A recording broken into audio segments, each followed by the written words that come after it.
السلام علیکم ناظرین، میں ہوں علی محمد، آپ دیکھ رہے ہیں جی بی پاک ٹی وی۔ آج ہمارے ساتھ ہے سینئر تجزیہ کار طاہر نعیم ملک صاحب۔ آپ ایک سینئر تجزیہ کار ہونے کے ساتھ ساتھ ایک استاد بھی ہیں۔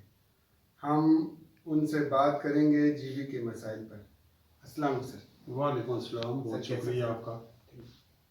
سر، گلگت بلتستان میں اعلیٰ تعلیم کے ادارے نہ ہونے کے ساتھ ساتھ اور نچلی سطح پر تربیتی اسکل ڈیولپمنٹ سینٹر یا ٹیکنیکل انسٹیٹیوٹ بالکل ہی دستیاب نہیں ہے سر، کیونکہ گلگت بلتستان کے 90% مزدور طبقے سے تعلق رکھتے ہیں۔ وہ مورجہ تعلیم تو حاصل کرتے ہیں، اپنے درخت بیچ کر، کھیت بیچ کر، شہر میں تو بیچ دیتے ہیں۔ وہاں سے ایم اے، ڈبل ایم اے، ماسٹر کرنے کے بعد جاب اپرچونیٹیز ویسے تو ہمارے پاکستان میں ہے، اس کے بعد گلگت بلتستان میں تو بالکل نہیں ہے سر، جس کی وجہ سے لوگ شہروں میں ہوٹلوں میں برتنیں دھو رہے ہیں، لوگوں کے گھروں پہ کام کر رہے ہیں۔ اگر یہ ووکیشنل سینٹر چاہے اسکل ڈیولپمنٹ اس کے اوپر توجہ دیا جائے تو یہ کتنا سود مند ہوگا، اور آپ گورنمنٹ کو کیا تجویز دیں گے سر؟ میں 100% متفق ہوں آپ کی بات سے۔ ویسے تو میں یہ تسلیم کرتا ہوں کہ جی بی کے اسٹوڈنٹ، خصوصاً لڑکی ہیں، ان میں یونیورسٹی سطح تک ہم دیکھتے ہیں کہ ہر یونیورسٹی میں وہ ہیں، لڑکے ہیں۔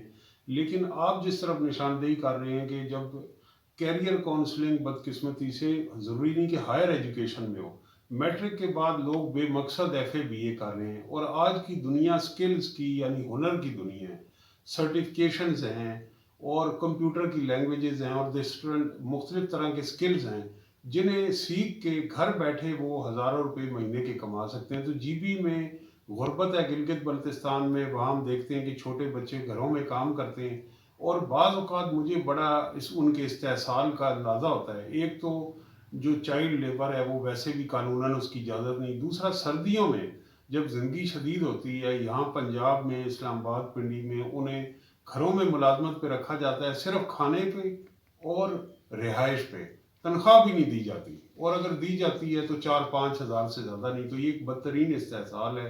ہمیں چاہیے کہ ہم اپنے نوجوانوں کو وہ ہنر دیں کہ انہیں معزز روزگار مل سکے، اور سکلڈ لیبر کی ویسے بھی پاکستان میں کمی ہے، تو جی بی کے لوگ بہت ذہین ہیں۔ اب ہنر جو ہیں، دیکھیں آپ کے ہاں اس وقت ایک حکومت ہے آپ کی اپنی، اس کو چاہیے وزیر تعلیم کو اور ہیومن رائٹس کی منسٹری کو اور انسانی، یہ اس وقت جو دور ہے وہ ہیومن ڈیولپمنٹ، انسانوں کے اوپر ہمیں انویسٹ کرنا چاہیے۔ کراکرم یونیورسٹی ہے آپ کے ہاں، تو لوکل جو پولیٹیشنز ہیں یا گورنمنٹ ہیں یا آپ جیسے جو لوگ میڈیا میں ہیں، وہ اس کے ذریعے ایک تو یہ کہ وہ لینگویج سیکھیں، اگر تو بڑے معاون ہو سکتے ہیں، وہاں پہ آپ کے یہاں ٹورسٹ آتے ہیں، hotel management, hospitality, minerals, I T اور social media, graphic design, mobile repairing اور ٹیکنیکل ٹریڈز بہت سارے ہیں کہ جن کی وجہ سے ان کو اچھا روزگار مل سکتا ہے۔ تو جس طرح میری اپیل ہوگی آپ کی گورنمنٹ سے، جی بی کی، کہ وہ جو ٹیکنیکل ٹریڈز ہیں، جو سکلز ہیں، اس کے ایسے ادارے قائم کریں۔ اتنا بڑا تو آپ کا ایریا ہے ہی نہیں، اگر گلگت میں اسکردو میں ہی 2 جگہ پہ یہ ادارے قائم ہو جائیں تو وہاں لوگوں کو ایک سمت مل سکتی ہے۔ اس میں میڈیا کا بھی بڑا رول بنتا ہے کہ وہ کرے، اور حکومت پاکستان کا بھی فرض بنتا ہے کہ لوگوں کو وہ سکلز دیں۔ دیکھیں، آبادی کوئی ایشو نہیں ہے، انڈیا اور چائنا ہم سے بڑی آبادی والے ملک ہیں، تو ان کی اربوں کی آبادی ہے، لیکن ان کے ہاں سکلڈ لیبر جو ہے وہ گلوبل عالمی معیشت سے جڑی ہوئی ہے، تو ہم اپنے لوگوں کو وہ ہنر نہیں دے رہے جس کے ذریعے انہیں باعزت روزگار ملے۔ بہت بہت شکریہ سر، آپ اپنی قیمتی وقت سے پھر ایک دفعہ پھر ٹائم دیا سر، ہم آپ کو بہت مشکور ممنون ہیں۔ ناظرین، یہ تھا سینئر تجزیہ کار طاہر نعیم ملک صاحب۔ آپ مجھے اجازت دیں، انشاءاللہ ایک نئے مہمان کے ساتھ پھر حاضر ہوں گے۔ اللہ حافظ۔